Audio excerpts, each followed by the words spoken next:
So what's up mga kara? Today is medyo maulan yung panahon. It's been a long time, no? Hindi tayo nakapag-vlog dahil sa sobrang busy natin, no?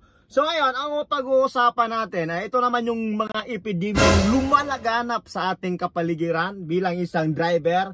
So tapos na ho tayo sa basic na pag-drive yung at kasabante natin. Sana yung nanonood nun, dapat kung napanood mo yung tama, may matutunan ka nun, no? Kasi kung hindi ka pa driver, no, or driver ka na, yung atrasabante, kaya yon, no? So ngayon, dahil tapos na tayo doon, so ano muna tayo, magpatnubay muna tayo ng magulang ang kailangan sa lahat ng manonood. Ito po ay walang personalan, trabaho lang. Kung hindi nyo nagustuhan yung video, pwede kayong mag-skip, pwede kayong hindi tumingin. Dahil itong video na to ay para lang po sa mga baguhan na hindi pa alam. So ngayon, tapos na tayo sa basic. Ang kapatid sa basic, bisik-bisika, no? Dapat dalawang basic ka lang, bisik-bisika, no? Sa sobrang basic ng ituturo ko sa iyo ngayon, mga kurap, ay ito yung naging mangyayari, no? Dahil sobrang crowded yung area. Para hindi ka kakabahan na magdadrive, dapat meron kang tinatawag na pangpawala ng kaba. So ang kailangan mo, dapat meron kang vape. Ano? Gago! Dapat may vape ka. So yung vape, pa mong ikwintas nasa labas. Dapat nakwintas sa loob para hindi makikita ng instructor o amo, no? Dapat meron ka doon. So bago ka mag-drive, dapat mag-vape ka muna. Tapos tanungin mo yung amo mo. Tatanungin natin. Sir, pwede mag-vape? Gago! Pwede? Okay lang. Pwede. Gago! Okay lang daw, no? Okay lang daw mag-vape. So dapat, para makakabahan mga kurap, dapat meron kang vape.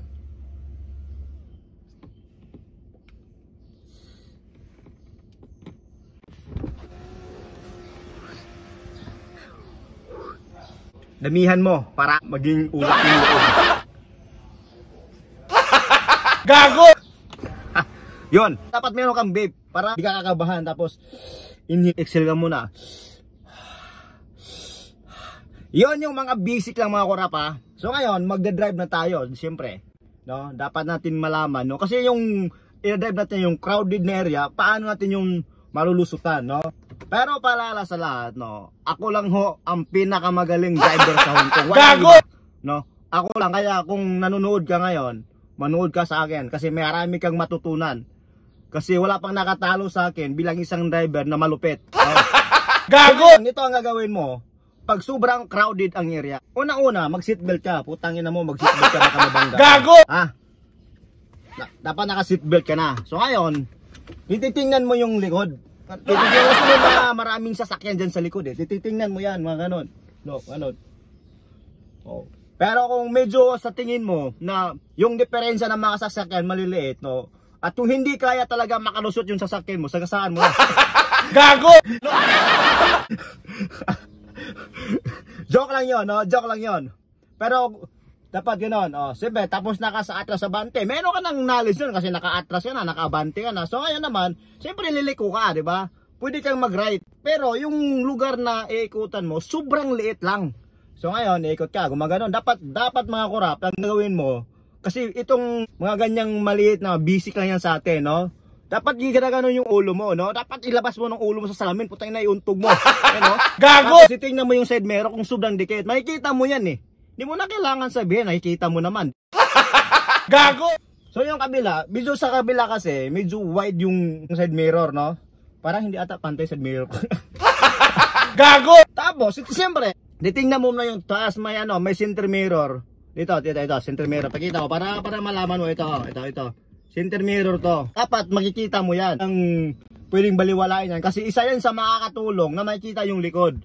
Pero mayroon naman tayong kamera. Pero ako, kasi bago ka pa lang, huwag mo na masyadong magamit ng kamera para masanay ka sa mga side mirror, no? Sobrang dikitan yung lama, no? Yung mga Gago! Maraming sasakyan, no? Lalo na sa mga stoplight, marami yon. Dapat titingnan mo, yung mga ganon. Kung pwede nga, ganon mo yung auto, tingnan mo yung gilid. Ganon. Gago! Ganon. Di ba? Makikita mo yung gilid.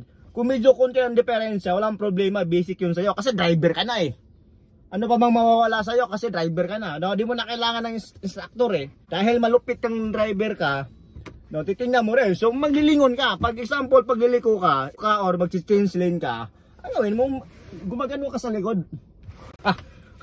Gumaganon ka, no? Tingnan mo masyado yung likod. Kasi yung likod kasi mga kurapis, delikado yun. Pag mayroong sasakyan kasi, tapos hindi mo nakita, biglang lumabas, gumaganon, biglang gumaganon yung sasakyan, mababangga ka or ikaw yung makabangga sa kanya. Dapat paalala, wag mo masyadong kakabahan kasi basic lang mag-drive sa Hong Kong. Tatandaan mo yan. Sa sobrang basic mga kurapis, sabi ko nga sa'yo, ako yung pinakamagaling dito eh. No? Ako yung pinakamagaling. So ayun, dahil medyo okay na yung dapat 'di ba yung turo ko sa iyo no paano mo mag-atras sa bante. Ayun, ang ituturo ko sa iyo para hindi ka kakaba. Titingnan mo yung dulo muna, no, yung dulo kasi marami kasi na medyo may dikit yung sasakyan. Kaya titingnan mo yung dulo. So ayun. Titayo yung upuan ko, umatras sa bante. Ganun lang 'yon, Oh, ito. Parang nagda-drive ka lang din naman, atras sa bante. Yan, parang sa upuan lang ayan, Oops. Busy kung puta. Kaya para malaman mo na madali lang mag-drive sa Hong Kong, no? At ito, advice ko sa inyong lahat, no? Kung gusto niyo mag-drive sa Hong Kong, maganda mag-drive dito. Atas yung batas, kung may nagkakamali, is mali, no? So, kaya kung ikaw ngayon manonood, kung gusto mo mag-drive, pare mo tong video ko para matuto ka, no? Saka yung mga gilgilid, mga salamin mga kurap, huwag kang matakot dito dahil napaka sobrang basic lang mag-drive dito, no? Walang kahirap-hirap. Walang kahirap-hirap. Kasi pag gusto mong abutin yung goal mo sa buhay, kung may pangarap ka sa buhay, gusto mong abutin.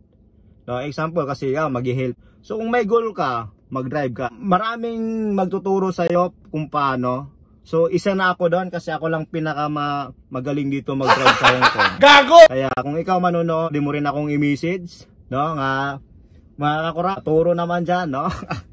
Pero ito mga kurap, maraming salamat sa panonood. Pero gusto ko lang sana i-shoutout ang lahat ng manonood dito at sa aking mga viewers, no? Maraming salamat sa pagsuporta, sa walang sawang pagsuporta. Sana nandyan lang din kayo at nandito lang ako. Maraming salamat. Sana may natutunan kayo. I encourage you all na maging driver sa Hong Kong. At hanggang dito na lang. Putang ina yung laway ko tumalsik. Alam. Gago! Saan ko muna baka makahawa tayo. So hanggang dito lang mga kurap. Maraming salamat sa panonood. Basic, comment, like, subscribe. Peace. Hindi na.